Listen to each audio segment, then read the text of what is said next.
ദൈവനാമം വാഴ്ത്തപ്പെടുമാറാകട്ടെ. ആത്മീയ ചിന്തകളിലേക്കുള്ള പ്രിയപ്പെട്ടവരെയും വളരെ സ്നേഹത്തോടെ സ്വാഗതം ചെയ്തുകൊള്ളുന്നു. ജ്ഞാനികളിൽ ജ്ഞാനിയായിരിക്കുന്ന ശലോമോനാൽ രചിക്കപ്പെട്ട സദൃശ്യവാക്യങ്ങളിൽ 30-ാം അധ്യായം അതിൻ്റെ 24 മുതൽ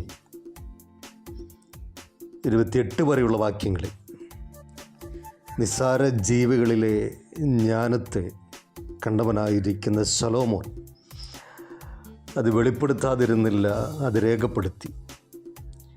ഭൂമിയിൽ എത്രയും ചെറിയവയെങ്കിലും അത്യന്തം ജ്ഞാനമുള്ളവയായിട്ട് 4 ഉണ്ട്.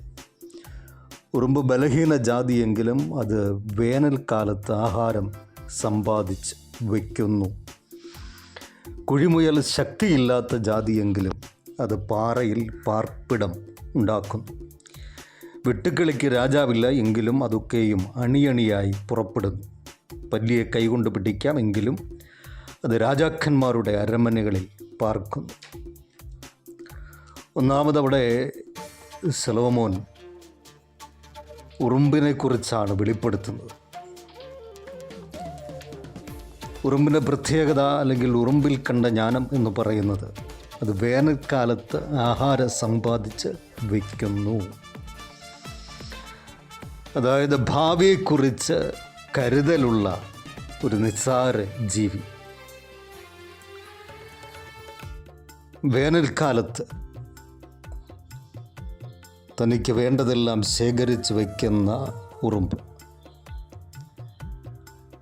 ശേഖരിക്കുവാൻ കഴിയാത്ത ഒരു കാലഘട്ടം വരുന്നു എന്നുള്ള ജ്ഞാനം ഉറുമ്പിന് ദൈവം കൊടുത്തിരിക്കുന്നത് അതിൻ്റെ തക്ക സമയത്തത് പ്രവർത്തിക്കുകയാണ്. തനിക്ക് വേണ്ടത് അത് ശേഖരിച്ച് വയ്ക്കുകയാണ്.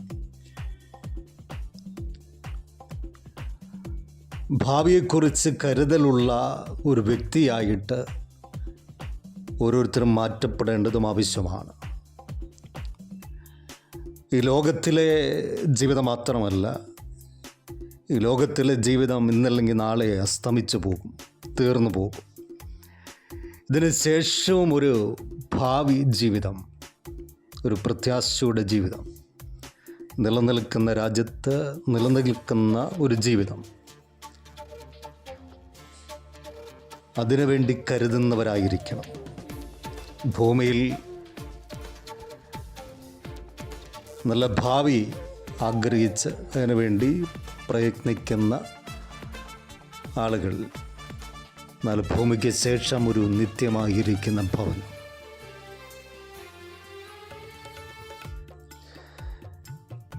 യേശാവെന്ന് പറയുന്ന മനുഷ്യൻ തൻ്റെ ഭാവി കാലം ഓർത്തില്ല. അതുകൊണ്ട് പായസത്തിന് വേണ്ടി തൻ്റെ ജ്യേഷ്ഠ അവകാശം വിറ്റുകളഞ്ഞു. ജ്യേഷ്ഠന്മാർക്ക് ലഭിക്കുന്ന അല്ലെങ്കിൽ മൂത്ത മകന് ലഭിക്കുന്ന അനുഗ്രഹങ്ങൾ അതിലൂടെ അവന് നഷ്ടപ്പെട്ടു പോയി എന്നാണ് പറഞ്ഞിരിക്കുന്നത്. എന്നാൽ യോസേഫിനെ കുറിച്ച് നാം പഠിക്കുന്നത് യോസേഫ് ഭാവി കാലം ഓർത്തു എന്നുള്ളതാണ്. യോസേഫിനെ കുറിച്ച് ദൈവജനത്തിലൂടെ നമ്മൾ ചിന്തിക്കുമ്പോൾ, പഠിക്കുമ്പോൾ യോസേഫിൻ്റെ ജീവിതം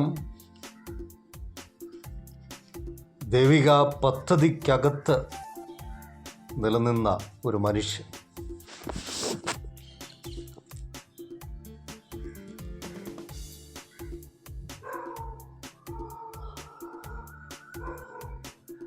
യോസേഫിൻ്റെ ജീവിതത്തെക്കുറിച്ച് അന്യദേശത്തും ഒരു ക്ഷാമകാലഘട്ടം വരുന്നു എന്ന് മനസ്സിലാക്കിയ യോസേഫ് അതിന് വേണ്ട ക്രമീകരണങ്ങൾ ചെയ്ത് ക്ഷാമകാലത്ത് ജനത്തിന് വേണ്ട സമൃദ്ധി നൽകി എന്ന് കാണുവാൻ കഴിയുന്നു. ഇപ്പോൾ ലോകത്തിൽ പാർക്കുമ്പോൾ മനുഷ്യന് ഒരു ഭാവി ജീവിതത്തെക്കുറിച്ച് അതിന് വേണ്ട ക്രമീകരണങ്ങൾ അവന് ചെയ്യുന്നു. തന്നാലാവോളം അതിനു വേണ്ടി അധ്വാനിക്കുന്നു. തലമുറയ്ക്ക് നല്ല ഭാവി ലഭ്യമായി തീരണമെന്ന് ആഴമായിട്ട് ആഗ്രഹിക്കുന്നു.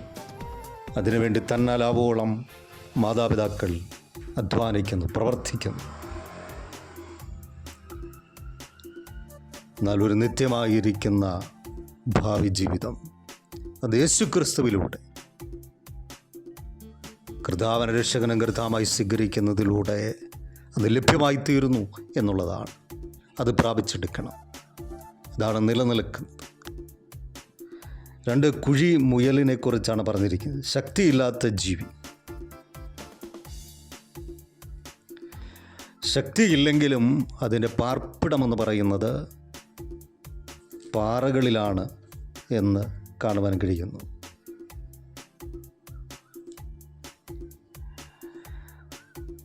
തന്നെ ഓടിച്ച് പിടിച്ച് ഭക്ഷണമൊക്കെ ശ്രമിക്കുന്ന ദുഷ്ടമൃഗങ്ങളിൽ നിന്ന് അത്ഭുതകരമായിട്ട് രക്ഷപ്പെടുവാൻ കുഴിമുയലുകൾ പാറയിൽ പാർപ്പിടമുണ്ടാക്കുന്നു.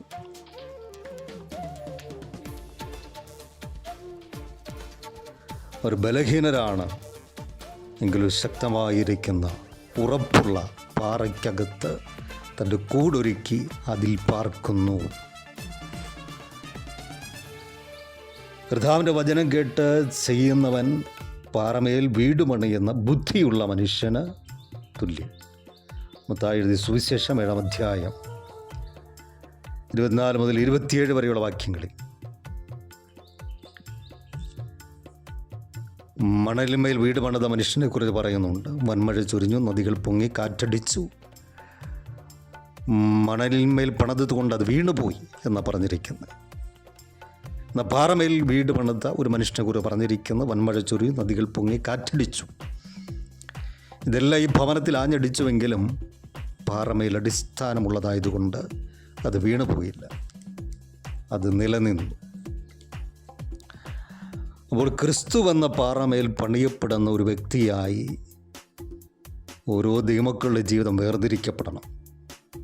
വൻമഴ ചൊരിഞ്ഞോട്ടെ, നദികൾ പൊങ്ങിക്കോട്ടെ, കാറ്റടിച്ചോട്ടെ, പ്രതികൂലമായിരിക്കുന്ന വൻമഴകൾ ചില രോഗങ്ങളായിരിക്കാം, ചില വേർപാടുകളായിരിക്കാം, ചില നഷ്ടങ്ങളായിരിക്കാം, എന്തു തന്നെ ആയിക്കൊള്ളട്ടെ, അങ്ങനെയുള്ള കാറ്റുകളും തിരമാലകളും ആഞ്ഞടിച്ചോട്ടെ.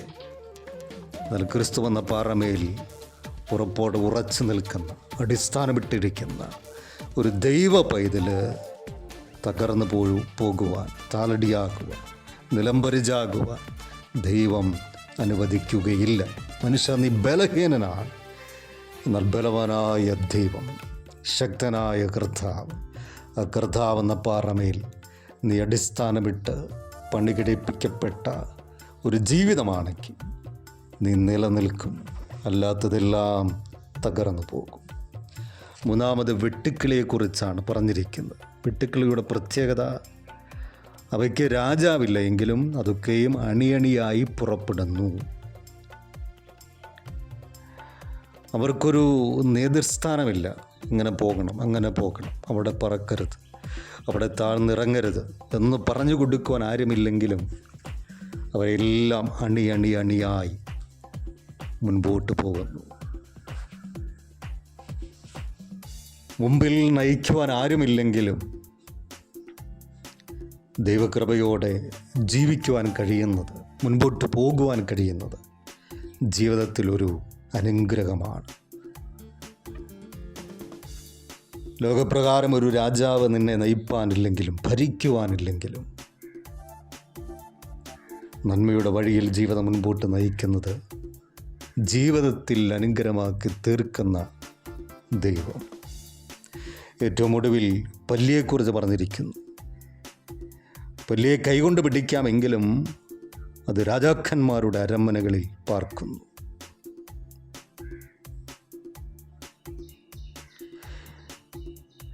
നമുക്കറിവുള്ളതുപോലെ പല്ലി എവിടെയുമുണ്ട്. ഏത് ഭവനത്തിൻ്റെ ഏത് കോണിലും, രാജകൊട്ടാരങ്ങളിൽ, രാജമണിയറകളിൽ പോലും പല്ലി കയറിക്കൂടുന്നു. അതിൻ്റെ ആഴമായ പൊരുളെന്ന് പറയുന്നത് ദൈവമക്കളുടെ ഭാവി മഹാരാജാവിൻ്റെ അരമനയിലാണ്. ആരാണ് ഈ മഹാരാജാവ്? രാജാതിരാജാവായിരിക്കുന്ന കർത്താവായിരിക്കുന്ന യേശു ക്രിസ്തുവാണ്. അപ്പോൾ ഒരു ദൈവവേദൻ്റെ ഭാവി എന്ന് പറയുന്നത് ആ മഹാരാജാവായിരിക്കുന്ന കർത്താവിൻ്റെ കൊട്ടാരത്തിലാണ്. ആ കർത്താവിനോട് കൂടെ വാഴുന്നൊരനുഭവമാണ്. നമ്മളെ രാജകീയ പുരോഹിത വർഗമായി തിരഞ്ഞെടുത്തിരിക്കുന്ന മഹാരാജാവ്, രാജാതിരാജാവ്, ആ രാജാവിനോട് കൂടെ വാഴുവാൻ ദൈവമക്കൾക്ക് ഭാഗ്യം ലഭിച്ചിരിക്കും. മനസ്സന്തരപ്പെട്ടോ രക്ഷിക്കപ്പെട്ടോ വീണ്ടും ജനനത്തിൻ്റെ അനുഭവത്തിലാണോ, ദൈവപ്രമാണം പ്രമാണിച്ച് ജീവിക്കുന്ന ഒരു ദൈവകുഞ്ഞാണോ, നിൻ്റെ ഭാവി എന്ന് പറയുന്നത് രാജാതിരാജാവായ കർത്താവിനോട് കൂടെയാണ്. ആ കർത്താവിൻ്റെ കൊട്ടാരത്തിൽ, കർത്താവിൻ്റെ ഭവനത്തിൽ കോടിക്കണക്കിന് വിശുദ്ധന്മാരും ദൂതന്മാരും അണിനിരക്കുന്ന, നിത്യാനന്ദം കൊണ്ട് നിറയപ്പെട്ട, സന്തോഷം കൊണ്ട് നിറയപ്പെട്ട, കണ്ണുനീരോ ദുഃഖമോ മുറവിളിയോ പകയോ പിണക്കങ്ങളോ ദ്വേഷമോ ഇല്ലാത്തൊരു നിത്യഭവനം. അതാണ് ഒരു ദൈവത്തിൻ്റെ ഭാവി. അവൻ്റെ രാജാവിനോട് കൂടെ. ഇപ്പോൾ നിസ്സാര ജീവികളിലെ ജ്ഞാനത്തെ കണ്ട ജ്ഞാനികളിൽ ജ്ഞാനിയായിരിക്കുന്ന ശലോമോൻ ഭാവിയെക്കുറിച്ചൊരു കരുതൽ. ഈ ജീവിതം മണ്ണോട് ചേർന്നാലും മണ്ണിനപ്പുറമായി ഒരു നിത്യമായിരിക്കുന്ന ഭാവി എനിക്കുണ്ട്. ക്രിസ്തു എന്ന പാറമേൽ വേരൂന്നി, അല്ലെങ്കിൽ ക്രിസ്തു എന്ന പാറമേൽ അടിസ്ഥാനമിട്ട് ജീവിതം മുൻപോട്ട് നയിക്കുന്ന ഒരു ദൈവത്തിലാണെങ്കിൽ നീ നിലനിൽക്കും. മുൻപോട്ട് നയിപ്പാൻ ആരുമില്ലെങ്കിലും ദൈവകൃപയോടെ നീ കാൽച്ചുവടുകൾ മുമ്പോട്ട് വെച്ചാൽ അത് നിനക്കൊരു അനുഗ്രഹമാണ്. നിൻ്റെ ഭാവി ക്രിസ്തുവിനോട് കൂടെ, ആ രാജാതിരാജാവിനോട് കൂടെ കർത്താവി അങ്ങനെ വാഴുവാൻ, അങ്ങനെ ജീവിപ്പാനുള്ള ദൈവകൃപ തരുമാറാകണമേ. കർത്താവിൻ്റെ നാമത്തിൽ ജയമെടുക്കുന്നു. ഞങ്ങൾക്കൊരു ഭാവിയുണ്ട്. നിത്യനായ ഒരു രാജാവ് ഞങ്ങൾക്കുണ്ട്. ഞങ്ങൾക്കൊരു നിത്യഭവനമുണ്ട്. അതിനായി സ്തോത്രം. കുറവുകൾ ഓർക്കരുതപ്പ. യേശുവിൻ്റെ നാമത്തിൽ തന്നെ ആമേൻ.